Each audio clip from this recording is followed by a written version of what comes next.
Salut tout le monde, chers professeurs, chers élèves.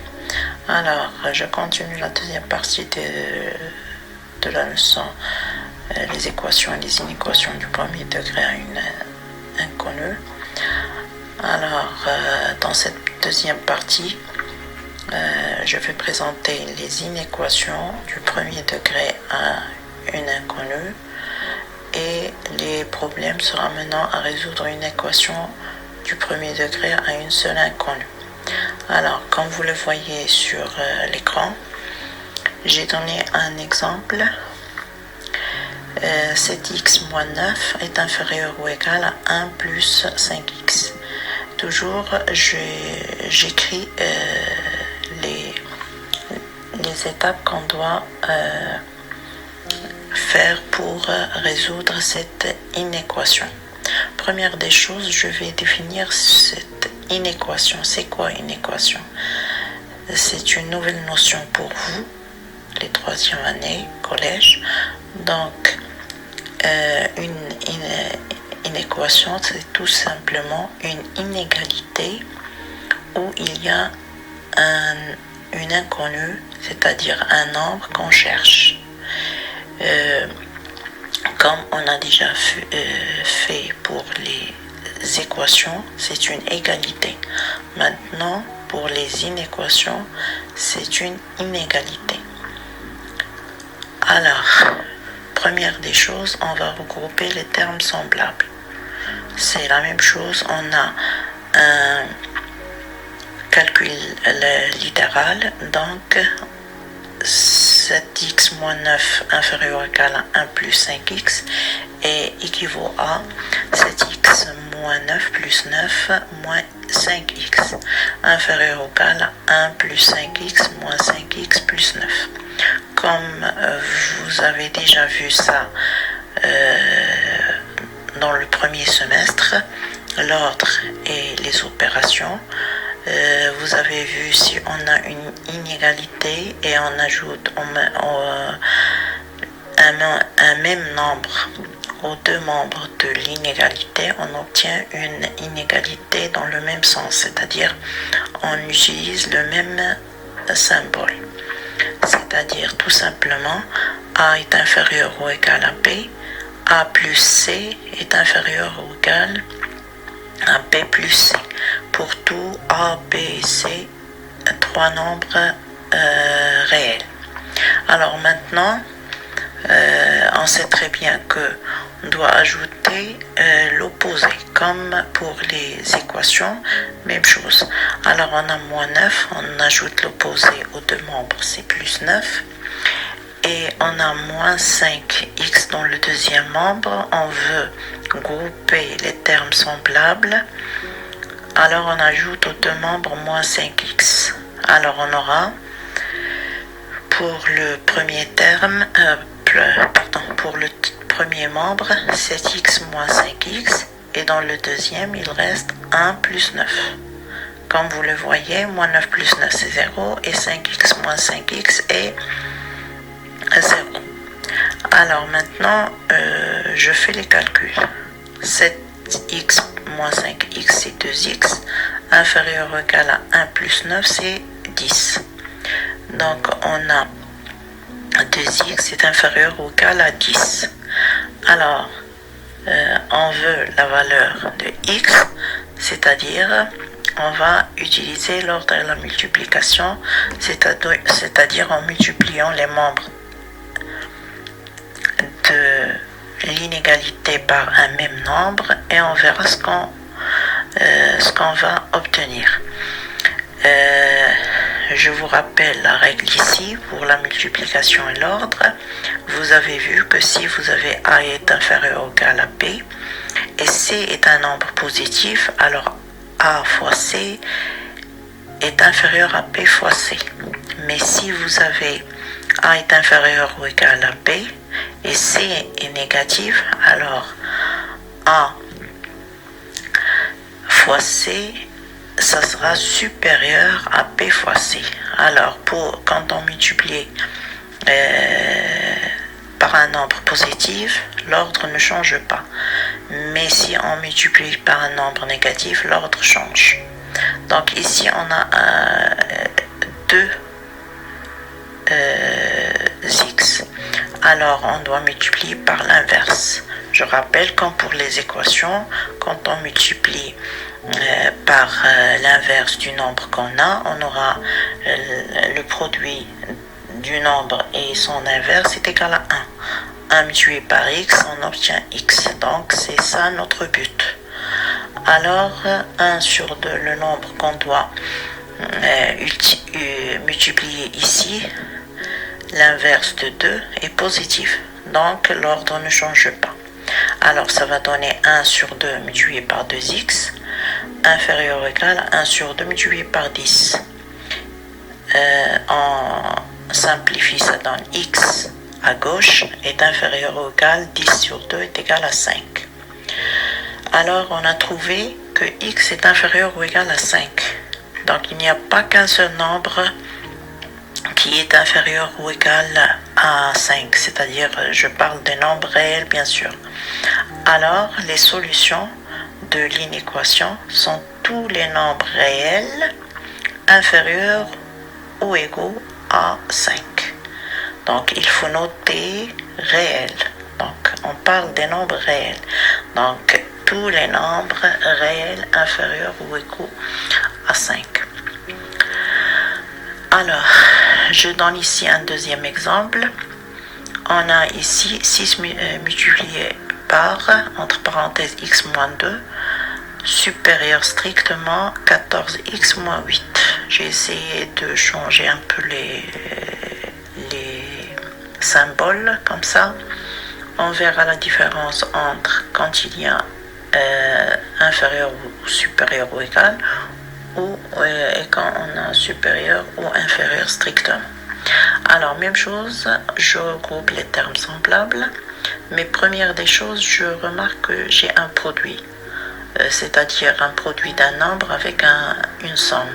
Alors, je dois développer. Ça donne 6x moins 6 fois 2, supérieur à 14x moins 8.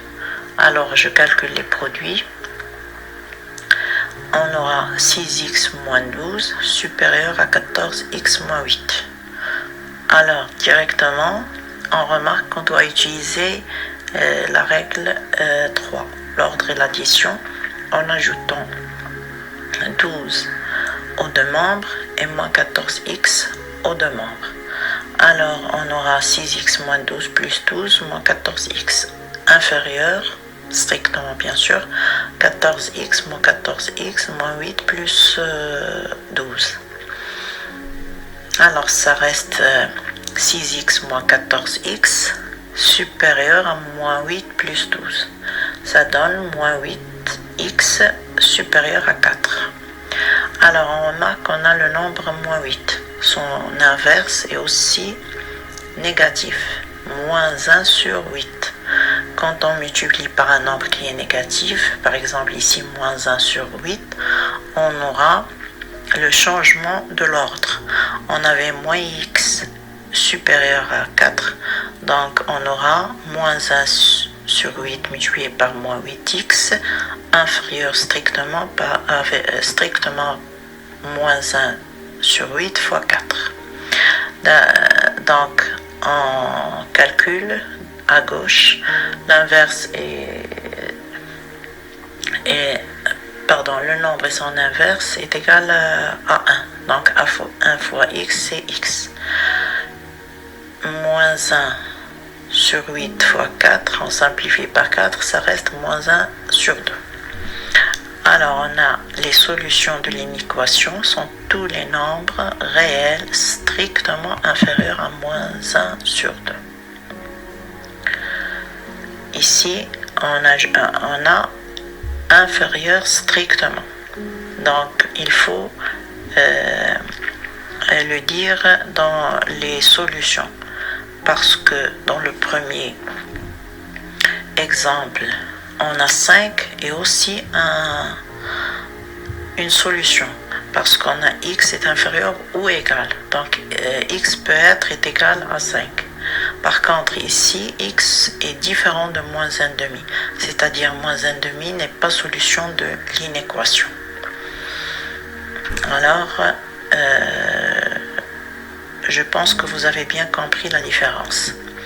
Alors, après, c'est la représentation graphique des solutions de l'inéquation donnée dans l'exemple 2. C'est-à-dire, je représente toutes les solutions de l'inéquation. Alors, je vais représenter première des choses une droite graduée, comme vous voyez devant vous.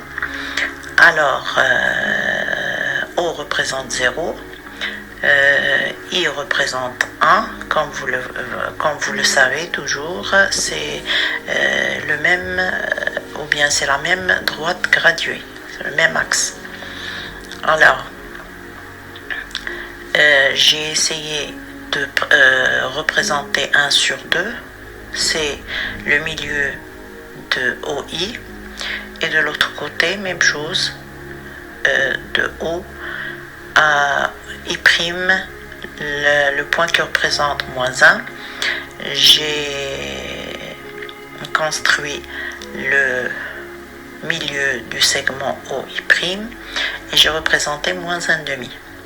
Alors, on a les nombres inférieurs, donc ils se trouvent à gauche. C'est la partie assurée devant vous. Et j'ai mis un crochet, mais c'est un crochet ouvert, parce que moins 1,5 n'est pas solution. Si on avait par exemple x est inférieur ou égal à moins 1,5, ici on va mettre le crochet de l'autre côté, c'est-à-dire fermé, pour faire la différence quand le nombre ici, l'extrémité, est-ce qu'elle est solution ou non, par la différence. Quand on a strictement inférieur, comme ici moins 1,5 n'appartient pas ou bien n'est pas solution de l'inéquation, je mets un crochet ici ouvert. Et la partie où il y a toutes les solutions, c'est assuré. Et je précise ici solution de l'inéquation avec une petite flèche comme ça. Le correcteur sait que c'est ici qu'on représente la partie qui représente les nombres qui sont solutions de cette inéquation. Vous pouvez remarquer ici, j'ai arrêté ici les hachures ici, mais il faut les continuer. Mais puisque la droite elle est illimitée, même pour hachurer c'est illimité. Donc tous les nombres qui sont à gauche ou bien représentés à gauche sont solutions. Alors je passe maintenant à un autre exemple. J'essaie toujours, puisque je présente ici la leçon de 3e année, et comme vous le savez, la 3e année c'est l'année des racines carrées, donc j'essaie toujours de donner des exemples avec les racines carrées. Alors j'ai donné comme exemple racine carrée de 3 sur 4, x plus 5 est inférieur à x racine de 3 moins 1 sur 4. Alors ici, pour grouper les termes semblables, je vais toujours utiliser l'ordre et l'addition. En ajoutant deux membres moins 5, l'opposé de 5 il y a, et en même temps moins x racine de 3, c'est-à-dire l'opposé de x racine de 3. Toujours, le but c'est grouper les x et trouver la valeur de x.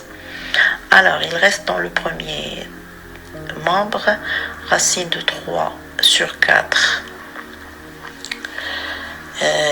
x moins x racine de 3, inférieur à moins 5 moins 1 sur 4. Alors, ça donne, on doit réduire au même dénominateur qui est 4, donc ça donne racine de 3 sur 4, x moins 4 sur x racine de 3 sur 4, inférieur à moins 20 sur 4, moins 1 sur 4. Alors ça donne moins 3x racine de 3 sur 4 inférieur strictement moins 21 sur 4. Alors puisqu'on a 4 au même dénominateur, on peut multiplier les deux membres par 4. Ça va donner 4 fois moins 3x sur racine de 3 sur 4. On peut simplifier, ça reste moins 3x racine de 3. Inférieur à moins 21 sur 4 fois 4. On simplifie par 4, c'est moins 21. Et comme vous pouvez le remarquer, 4 est positif, donc ça ne change pas d'ordre. Ici, on doit trouver x. Alors, on doit multiplier par l'inverse du nombre qu'on a, c'est-à-dire l'inverse de moins 3 racine de 3.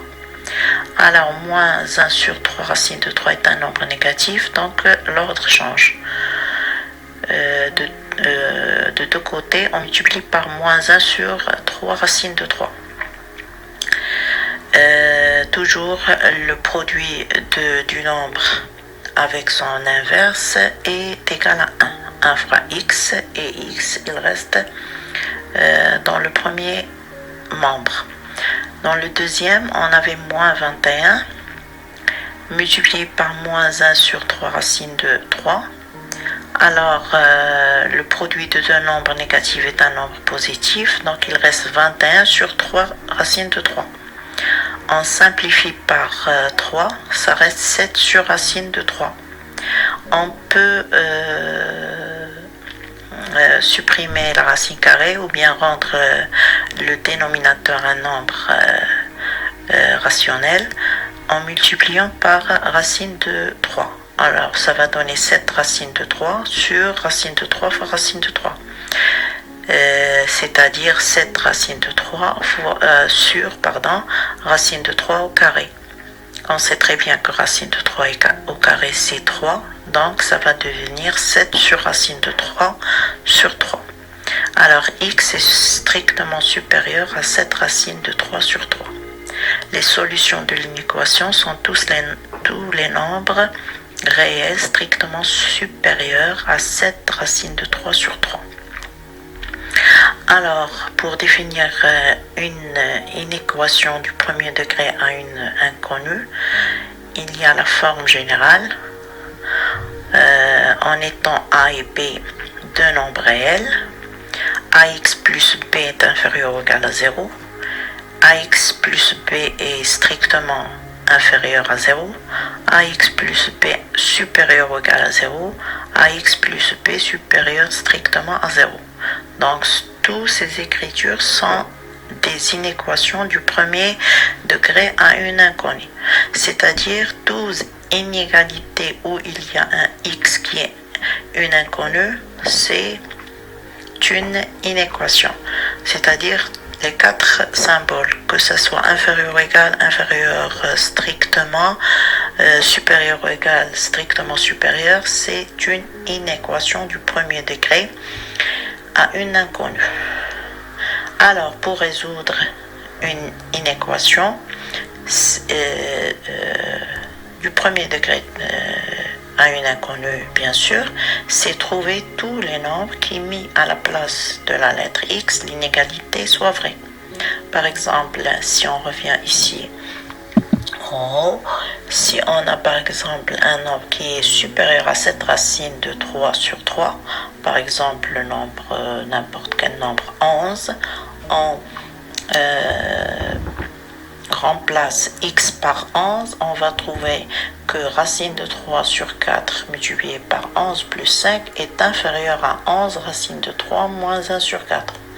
Mais si on remplace par moins 1 par exemple, racine de 3 sur 4 fois moins 1 plus 5, elle ne va pas être supérieure à moins 1 racine de 3 moins 1 sur 4.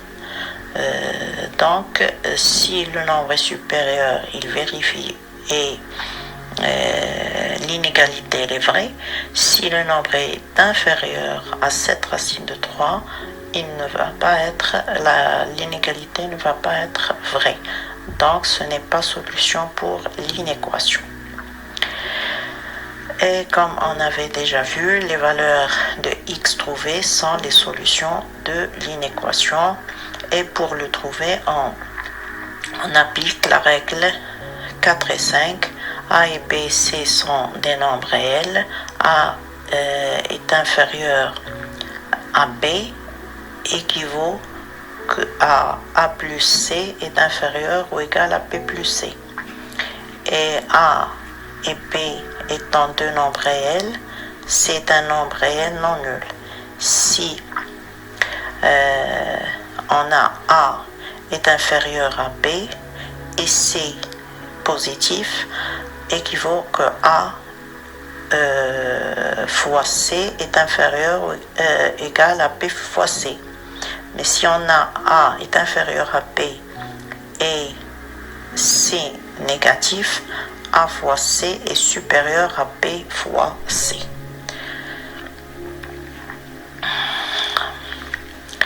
Alors, on va appliquer tous ces résultats qu'on a vus dans ce paragraphe, mettre en inéquation pour résoudre un problème. C'est-à-dire, quand on a un problème, on peut ce problème peut nous ramener à résoudre une équation comme on a vu dans la première partie, mais il se peut qu'il nous ramène à résoudre une inéquation selon le texte. Par exemple ici, après avoir ajouté après avoir ajouté 7 au triple d'un nombre, on obtient un nombre négatif. Que peut-on dire du nombre choisi au départ? Alors, on va chercher un nombre quand son triple, c'est-à-dire multiplié par 3 et ajouter 7, on obtient un nombre négatif. On sait très bien que les nombres négatifs sont les nombres qui sont inférieurs à 0. Donc, dans le texte, on n'a pas l'égalité. On obtient un nombre négatif, donc il est inférieur à 0. Donc ce n'est pas est égal à 0. Donc le texte ne dit pas qu'on obtient un nombre nul. Donc il est négatif, donc c'est inférieur à 0. Donc la mise en équation, c'est 3x, le triple du nombre, plus 7 inférieur à 0. Bien sûr, on a choisi l'inconnu, c'est x. Alors, la résolution de l'inéquation, elle est très simple. En ajoutant aux deux membres l'opposé de 7, ça donne 3x inférieur strictement à moins 7, parce qu'ils ont dit un nombre négatif. Donc, ce n'est pas ils ont dit qu'on obtient un nombre négatif ou nul. Donc, c'est strictement inférieur. Alors, on utilise la règle 5, puisque 3 est un nombre positif, donc 1 sur 3, son inverse est positif, donc on aura 1 sur 3 fois 3x inférieur à 1 sur 3 fois moins 7. D'où, à gauche, on va obtenir bien sûr x est inférieur à moins 7 sur 3. Les solutions de l'inéquation sont les nombres réels strictement inférieurs à moins 7 sur 3. Le nombre choisi au départ est un nombre strictement inférieur à moins 7 sur 3. Alors, en répondant à la question donnée, que peut-on dire du nombre choisi au départ? C'est-à-dire qu'on a choisi un nombre qui est strictement inférieur à moins 7 sur 3. Alors, comme l'interprétation du résultat, si on a un x est inférieur à moins 7 sur 3, alors on multiplie par 1 sur 3 qui est positif, on aura 3x inférieur à moins 7. On ajoute l'opposé de moins 7, c'est 7, donc 3x plus 7 est inférieur à ici plus de l'autre côté, 7 moins 7, ça donne 0. Effectivement, le résultat est vrai parce que si on a choisi x qui est inférieur strictement à moins 3, en le multipliant son triple, plutôt en ajoutant à son triple 7, on aura 3x plus 7 effectivement inférieur à 0. Donc, comme vous pouvez le remarquer, pour résoudre un problème, on a 4 étapes à suivre. Le choix de l'inconnu, la mise en inéquation du problème, la résolution de l'inéquation et l'interprétation du résultat ou bien le retour au texte du problème pour vérifier est-ce que la mise en équation est vraie, c'est-à-dire elle est juste, et la résolution de l'inéquation est vraie et juste, bien sûr. Alors, pour le moment, on a terminé cette présentation de la première leçon du premier semestre pour les 3e années collège. Prochainement, je vais donner la 2e leçon, c'est-à-dire les translations et les vecteurs. Et aussi, je vais donner des exercices ou bien des devoirs à propos de cette partie. Bon courage à tout le monde. Merci pour tous et bon courage et au revoir et à très bientôt.